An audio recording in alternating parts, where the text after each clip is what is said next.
Graça e paz a todos. É uma alegria, também é um desafio poder contribuir e falar da palavra de Deus. Quero, de uma maneira diferente, pedir a você que abra aí no seu aplicativo, ou aqueles que têm a Bíblia mesmo, né? Leia lá em Gênesis, quando fala da criação do homem, Gênesis 3, e também da criação da mulher. É só por uma questão de tempo que eu gostaria de pedir para que você pudesse ler apenas para confirmar. Aqueles que têm o conhecimento da história sabem que realmente houve na existência a criação do homem e da mulher. Trago para que você possa imaginar o seguinte: estamos no mês falando ainda sobre cidadão.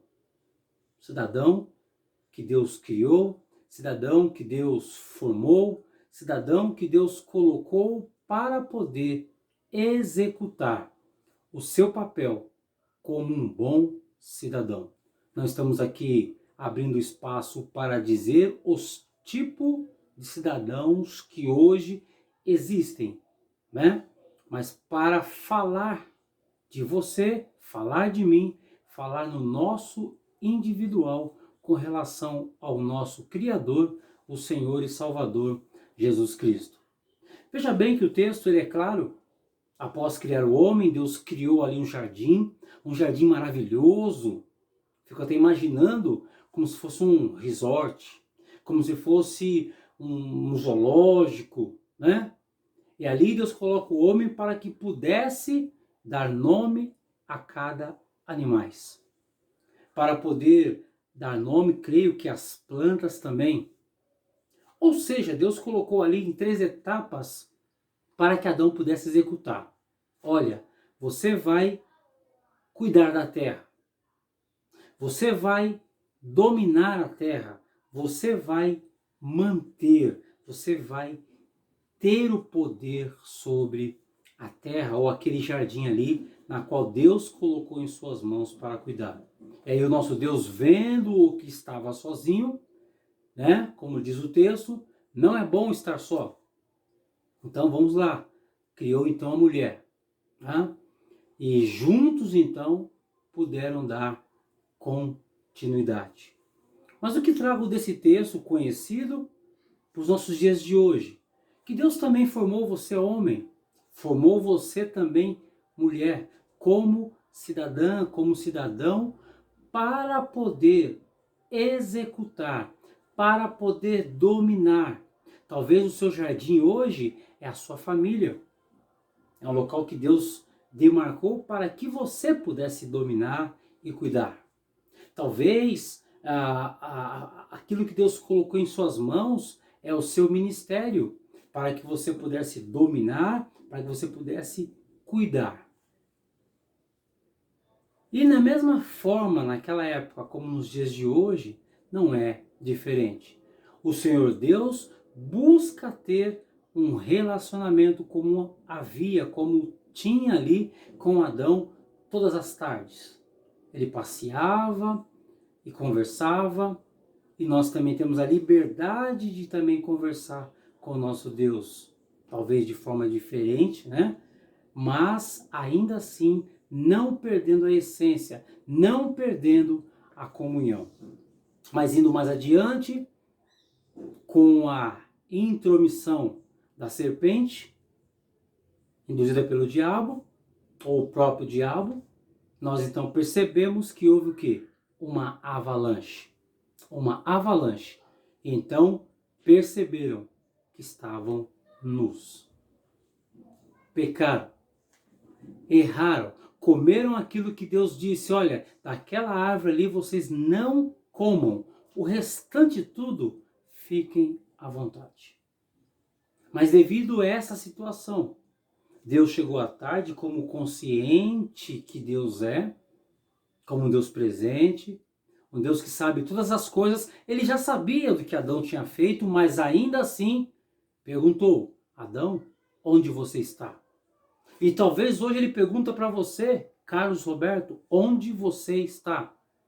Ou no lugar de Carlos Roberto, coloca o seu nome, onde você está? O que você está fazendo? Por onde você anda? E Adão, então, dá para entender uma cena, né, até interessante, saindo do meio daqueles montes de folhas, todo sem graça. Senhor, eu estou aqui. E a pergunta, o que você fez? E aí ele, então, como já é conhecido, começa a decorrer que a mulher que tu me deste foi, comeu e me trouxe da fruta, também comi. Resumindo, não vai mudar os fatos. Ambos pecaram. E nos dias de hoje também, Deus quer saber de você o que você tem feito. E se talvez há algo que só você e Deus sabe, da mesma forma também, não culpe ninguém. Diga, Senhor, eu falhei. Isso se aplica como cidadão na minha família. Eu falhei. Isso se aplica no meu ministério como cidadão. Eu falhei. Mas podemos continuar um pouquinho mais, porque o próprio texto, indo lá em diante, lá de Gênesis 3, o versículo 21, diz que o próprio Deus, então, fez umas vestes para Adão e para Eva.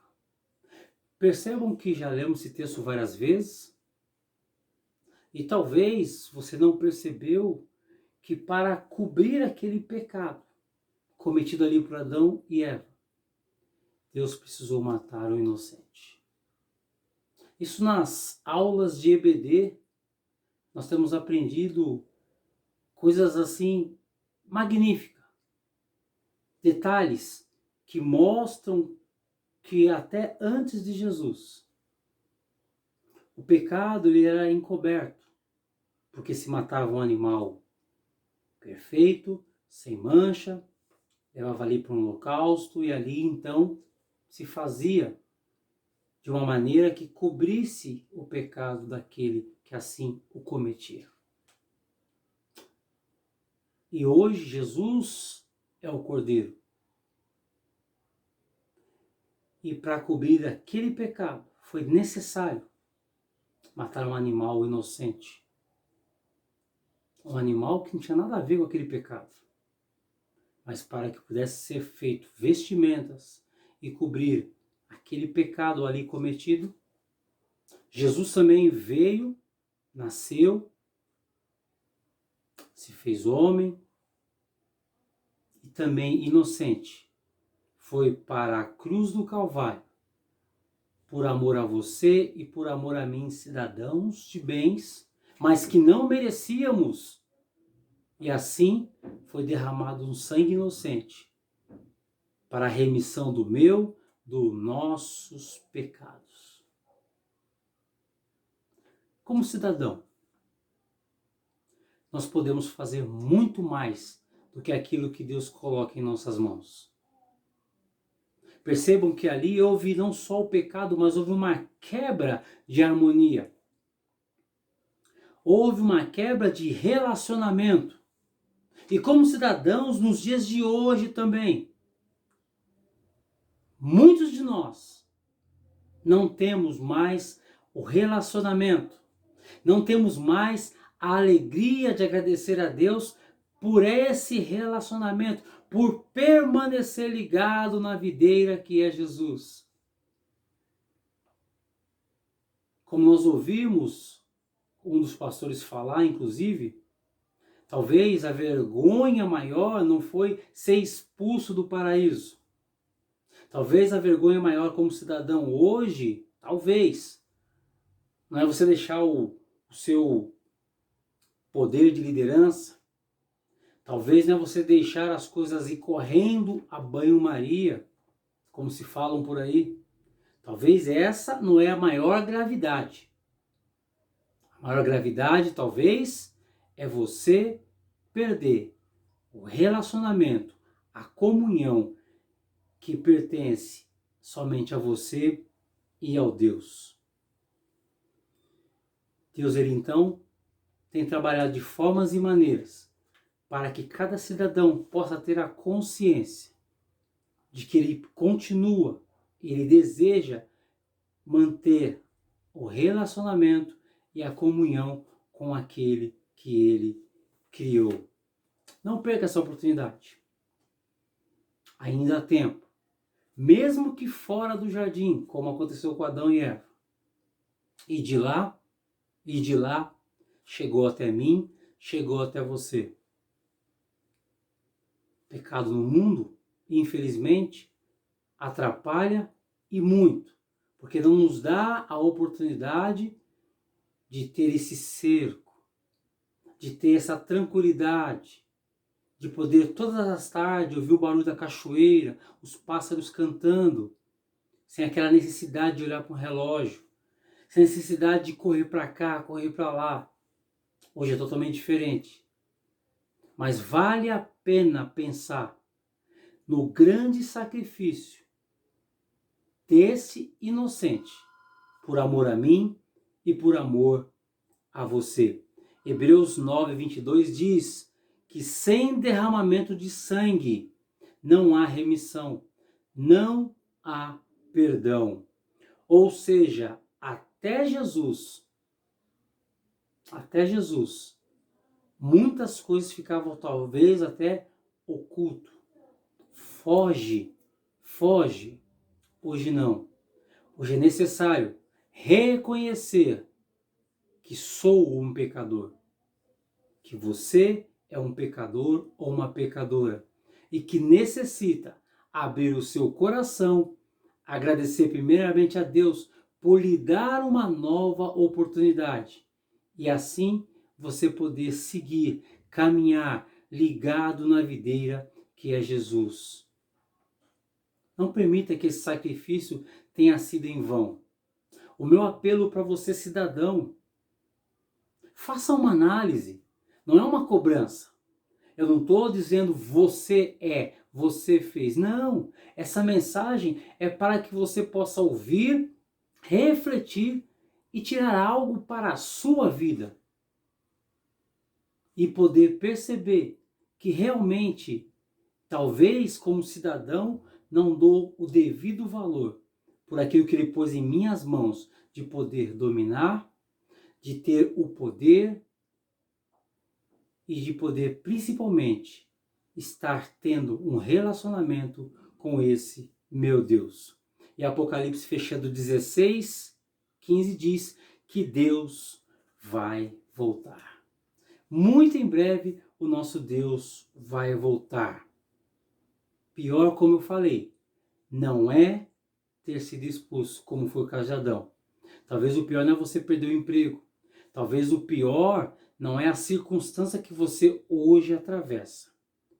Creio que o pior de tudo é você não ter mais o relacionamento com o seu Criador. Ou seja, ter um relacionamento cortado. Permaneça em mim. Esse em mim é Jesus. Porque sem Ele, nem eu, nem você, nada podemos fazer. Que Deus te abençoe e continue te fazendo um cidadão de bem, de garra, de determinação, mas sempre ligado no relacionamento, na harmonia, para que Deus possa, em tudo, ser glorificado. Que Deus te abençoe e te faça resplandecer o seu rosto sobre ti e te dê a paz em nome de Jesus. O novo coronavírus não vê raça, também não vê nacionalidade e nem idade. As pessoas afetadas nesta pandemia merecem todo o nosso apoio, compaixão e respeito. Evite referir-se às pessoas com a Covid-19 como vítimas ou doentes. Refira-se a elas como pessoas com sintomas, pessoas em tratamento ou pessoas diagnosticadas com Covid-19. Mudar a forma de falar e agir é o primeiro passo para combater a discriminação e o estigma.